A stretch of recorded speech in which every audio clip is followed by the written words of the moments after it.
a triple blow for the Prime Minister, just a matter of weeks after he survived a confidence vote in his leadership. The Conservatives losing not one but two by-elections overnight, and this morning the Tory party chair, Oliver Dowden, resigning from the role. The traditional red wall seat of Wakefield, which the Conservatives won in the 2019 election, is now back in the hands of the Labour Party.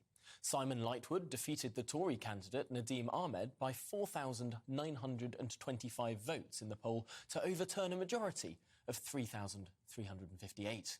The turnout was low at just 39.09%. Now, minutes after the declaration in Wakefield, the Liberal Democrats took the Tiverton and Honiton seat in Devon from the Conservatives, overturning a majority of more than 24,000 this time. Richard Ford, a former army major, said it sent a loud and clear message. The Prime Minister Boris Johnson's majority in the House of Commons has now fallen. It was once 80, now it's down to 68. Well, let's start by getting some reaction from the two constituencies no longer in the hands of the Tory party. Jeff Moody is in Tiverton in Devon and Anna Riley is in Wakefield in West Yorkshire. Anna, let's start with you. This is, I suppose, a more traditionally working class, traditionally held by the Labour Party sort of seat, and it wasn't the biggest majority in the world to overcome. I suppose to some extent this result was expected.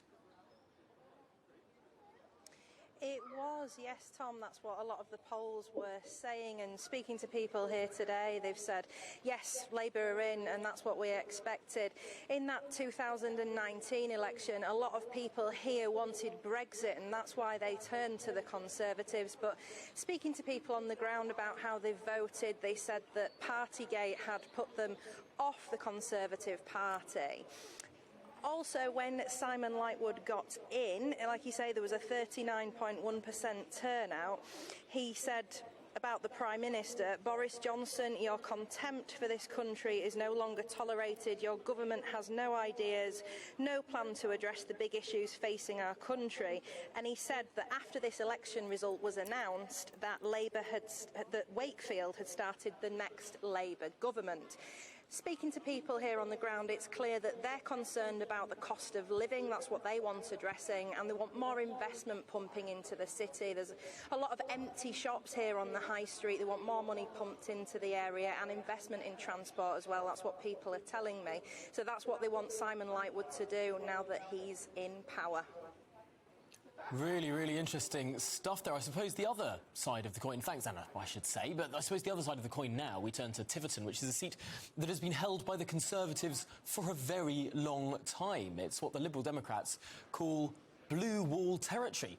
Let's turn now to Jeff Moody. Jeff, what's the result, what's the reaction there from the people of Tiverton and Honiton?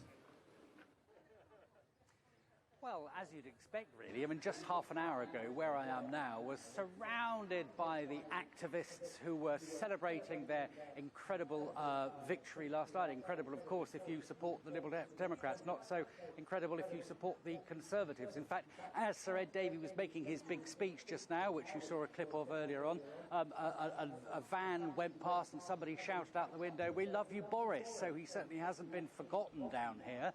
But as Anna was saying just now, the big issue here really was Partygate. Talking on the streets to people over the last few days, that's what they've been saying. Look, you know, Boris Johnson doesn't have the integrity that we need. It's not so much that they've turned against the policies of the Conservative government, but they've turned against him as a man. And I also don't think the Neil Parish situation helped. The fact that Neil Parish resigned in such a sort of sleazy, unpalatable way, you know, looking at pornography in the House of Commons. I don't think that played down very well here at all. Of course, the Liberal Democrats are saying this is the start of something big now. This is the start of a big movement, and Boris has to go now. Boris disagrees. He says he's listening. We've heard clips of him from Miranda today saying, you know, he has listened to this result, but he's still going to chug on doing what he believes is right. But here in Tiverton, the sense is We have changed here. We've been Conservative for 100 years. We've now wiped the slate clean, and that change is going to move and spread across the whole country. Of course, whether it does spread across the whole country is another matter, because we always expect with these by-elections for the government to have a bloody nose. That's happened ad infinitum, but as bloody noses go, this is a very bloody nose. Certainly. And I think, Jeff, it's really important for you to emphasise, as you rightly did, the context of these by-elections, both of them, in fact, arising through sleazy, and in one sense criminal, and in another sense sleazy situations, of course, those two MPs resigning in disgrace. No doubt that did also play into these results. Well, both Anna and Jeff, thanks for joining us on the briefing this afternoon. Really appreciate your thoughts there on the ground.